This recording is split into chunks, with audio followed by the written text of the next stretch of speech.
Today my presentation will be on global sustainability, but I'm looking from knowledge to social innovation. This presentation is based on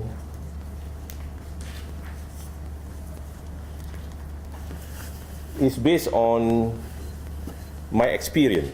So I have to talk a little bit of my experience. I was invited by Prof. Nordin to become Associate Director of Lestari about 20 years ago. In the beginning, I refused. I said no, because I'm happy as a geologist. But he's a very clever man. He approached my wife, and he talked to my wife to persuade me. Then the next day, I say yes. Of course, you cannot say no to your wife. Then I cannot say no to Prof. Nordin. So most of the presentation will be based on my experience while being with Prof. Nordin as associate director, deputy director, and director, and a little bit of experience after that. As an academician, we are very familiar with knowledge, research, ideas, knowledge, and idea, research, and knowledge. Very few of us move into doing some initiative, advocator, and policy advice. Maybe half, maybe less than that. But even fewer become facilitator, coordinator, and doing some real action research. So my presentation will be on doing the third one, second and the third one. The key points, I will be talking about sustainability from my point of view, human and resource-centric. Then I look at how academic contribute towards sustainability in terms of knowledge, in terms of innovation. Then I will be giving some example, successful, partially successful, and failure. And finally, I'm going to talk about global initiative, which is geoparks, which I believe is one of the most successful social innovation that happened in the last 10 years. From resource-centric point of view, usually we are looking at the resources, whether they are economics and wealth creation,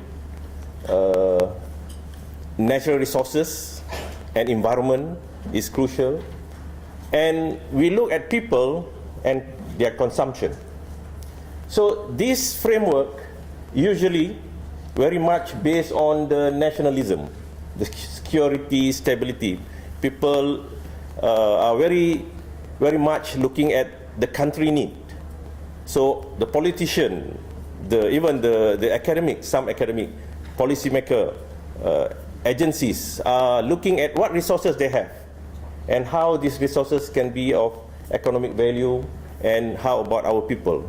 So to move the boundary between country to global is not an easy task. So each country is talking about their need first, then only the global need. Another point of view is from human-centric point of view. So we are looking at the politics, governance. This is where we have a lot of intergovernmental discussion. We have a United Nations trying to bring everybody together to talk about the global issues. And we have society, the real people. We have the community. We have industry. Some industry in the national perspective, and some in the global perspective. They are operating in the global perspective. And I put at the other side NGOs, very strong NGOs, and academician. Very seldom people look at academician. And perhaps, in fact, academician also just believe that they are academician and they are at the university. So my presentation on global sustainability, from knowledge to social innovation, will be touching on academics as opposed as NGOs.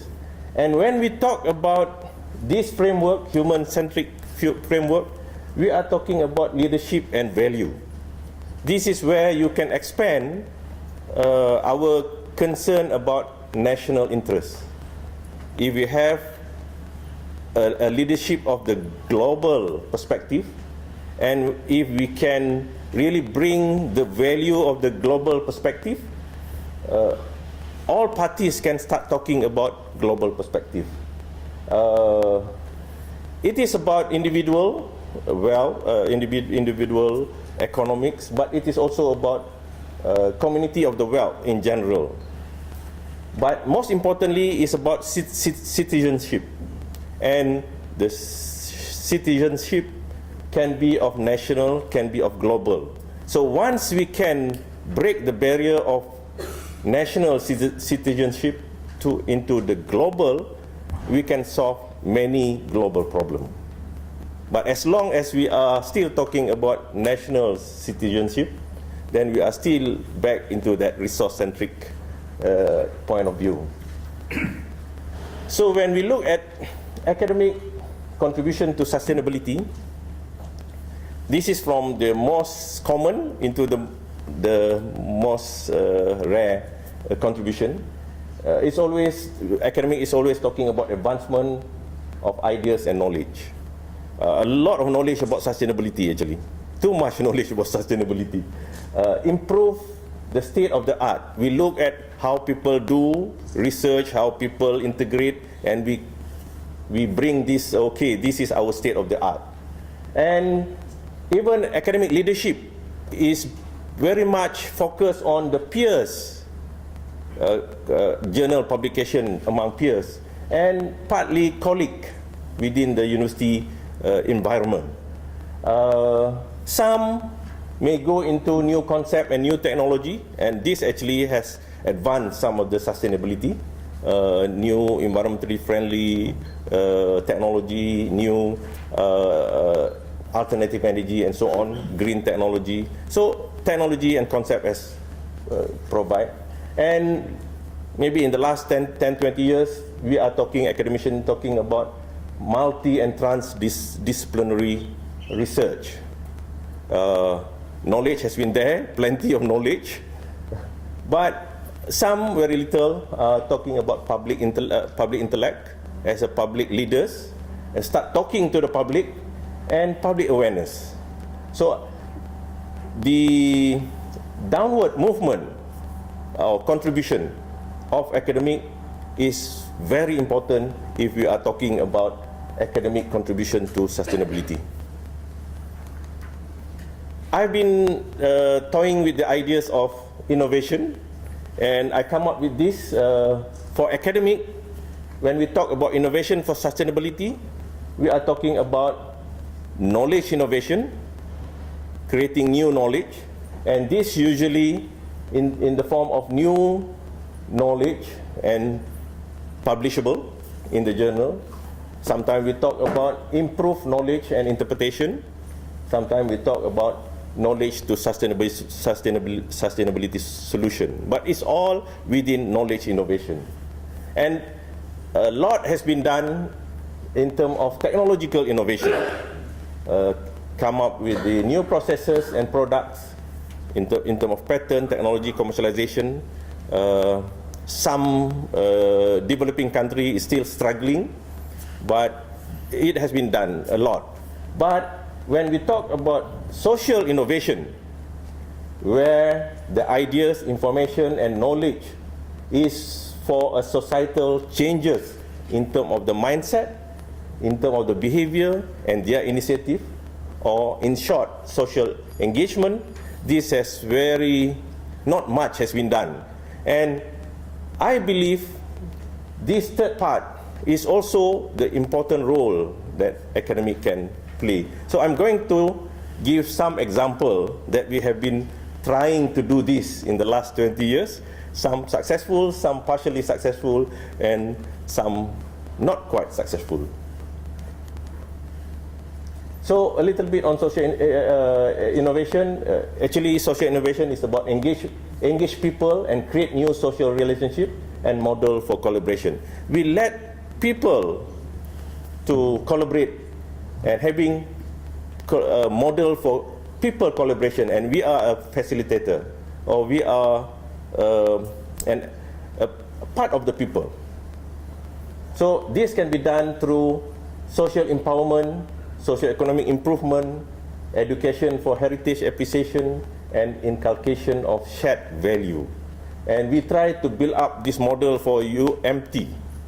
And hopefully UMT will start thinking about the third social innovation more than technological innovation, or of course the knowledge innovation is equally important.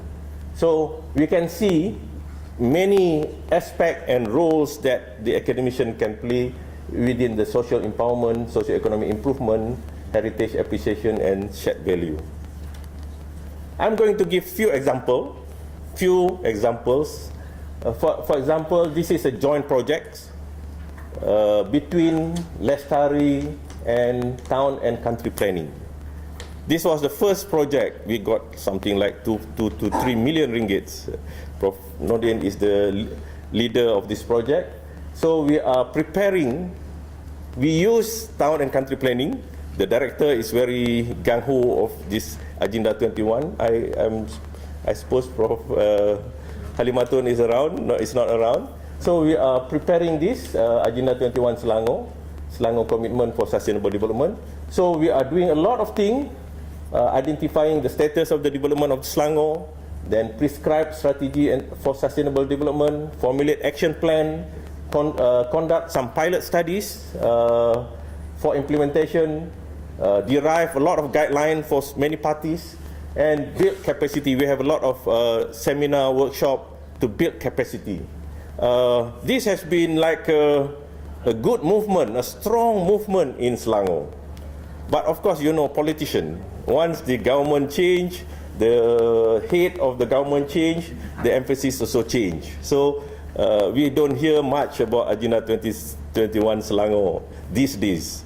But during 82 to 90s, I would say the direction has been very positive. This is another initiative that we did in Lestari. It's a core group. We are creating a core group, a collaboration between key federal agencies. We are looking at mountain ecosystem from sustainability point of view. So there are 3 key points in mountain. It is about sustainability, sustainable use of resources. It's about resource conservation and human dependency into the mountain. We bring people from FRIM, from Jabatan Hutan, from Town and Country Planning, from Jabatan Orang Asli, and we have regular meeting, seminar, workshop, and they all become friends. They have start working together. They have start having a lot of initiative to look at the mountain in the integrated manner. I was the head of this program for 4 years. Then I was appointed as a Deputy Vice Chancellor, and some of my colleagues took over this program. Suddenly, the colleague is very keen on forest conservation. So most of the work after that is very much on forest conservation. And this concept of mountain sustainability is also slowly being ignored. So here, the success of even core group very much depend on the leaderships and sustained leadership. Then in 1996, I've created the new research group, which is called Malaysian Geological Heritage Research Group. And this group is a national group. We have 4 universities involved. We have 2 or 3 agencies, Department of Mineral and Geoscience, Heritage Department, Town and Country Planning. Then we have industry like Petronas and Shell together. This group lasted until today. We have about 40-50 researchers still working on this. And what is new here, for earth scientists like us, our traditional mindset is exploitative mindset. when we look at oil, gas, ore, coal, granitic hill, we are looking at the resources to be exploited for wealth as well as for basic need. So it's important. But we bring this idea of heritage value set within the physical resources. It's not just exploitative value set, but we also have heritage value set. And some of this heritage value set is also can be used for economic sustainability. So we have done a lot of work, and now this movement has been, I would say, successful. It has been further enlarged into a global perspective in Southeast Asia and in other part of the region. And most importantly, we are pursuing the last part, this conservation, education, and social development using the framework of geopark. And then we bring this initiative to UNESCO, and this is a global initiative between UNESCO and like-mindedness scientists. There are few from France, from Greek, and me from Malaysia, and few others. We talked to Director of Earth Science in UNESCO, and how can we bring this as a global initiative. So for me, Global Geopark Network that has been created from this initiative is an innovation for regional sustainable development. It's an innovation for regional sustainable development, or innovation in terms of social innovation. And we can see the history of the development. In 1999, this is discussed among UNESCO, and they agree this as an initiative. Then in 2000, European Geopark Network being established. 2004, Global Geopark Network is established, and 2007, APGN, which I'm still the coordinator. And now we have a working group in UNESCO that has been discussing seriously to create the UNESCO program, which is equivalent to World Heritage Site and MAB program. So hopefully by 2015, it will become a full-fledged UNESCO program. Within 10 years, we have 100 geoparks all over the world. Mainly in Europe, about 50 in Europe, and China, Japan, few in some other part of the world. We have 1 in Canada and 2 in South America. So we have 100 global geopark and more than 500 national geopark. So what is geopark? This is the development of geopark in Asia Pacific. In the beginning, in 2004, we have 8 global geopark from China. Then slowly 4, then 6. Then we have the first geopark outside China, which is from Iran, Kashim Island. Then we thought, oh, too many geopark from China. We have to put some kind of rules. Every year we can only have 2 global geopark from one country. That's why we see, then China somehow confused a little bit. He doesn't have a geopark in 2007. Then since then we have two geopark. And then we can start seeing Malaysia get into this system, Langkawi Geopark, then Australia, Kanawinka. But the best, I would say, success story is in Japan. It started from 3, Itoigawa, Toyausu, and Unzen, Sainkaigan, Moruto, and Oki, and then it's going to be Asu Geopark this year. And we have Jeju from Korea, Dongvan from Vietnam, Dato, and in the next 1 or 2 years we will have Geopark from Thailand. So you see here red, 2 red, this geopark has been delisted because they are not fulfilling the aspiration of innovation for sustainable development. Few more slides. So basically what the geopark is about, developing an area, regional area, and looking at these 3 components: heritage conservation, economic development, and community development. When we look at heritage conservation, it is not just a conservation of geological, but it is also for biological and cultural. And we are really looking at the integrated conservation of nature and culture. We created a geoforest park in Langkawi. We are trying to combine the biological conservation and the geological conservation, and the same happening in many other geoparks. And there are many opportunities in terms of community development. There are also many opportunities for economic development. This is just last framework that I would like to show. When we talk about heritage conservation in geopark development, of course this is a precursor, geopark criteria. The criteria must be geoheritage conservation of international standard. Then we have a geo-resources for sustainable tourism and co-management team. But when we look at the concept, it is about conservation, education and tourism.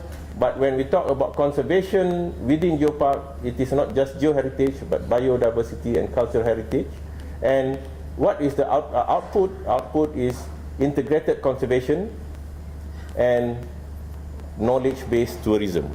So, combining knowledge, understanding of the area, and the uniqueness of the area for the community.